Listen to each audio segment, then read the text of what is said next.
You are looking at Julian's pronunciation guide, where we look at how to pronounce better some of the most mispronounced words in the world, like this other curious word. But how do you say what you're looking for today? We are looking at how to pronounce these names, as well as how to say more interesting but often confusing words and names that many mispronounce. So make sure to stay tuned to the channel if you enjoy learning about correct pronunciations.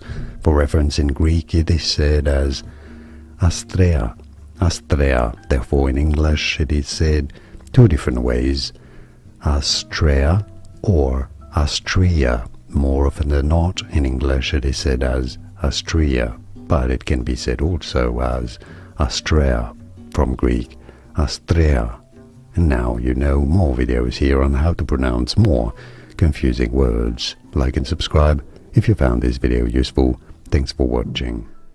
Here are more videos on how to pronounce more confusing words and names too many mispronounced. Like this video if you found it useful. I appreciate your support. I'll see you soon and thanks for watching.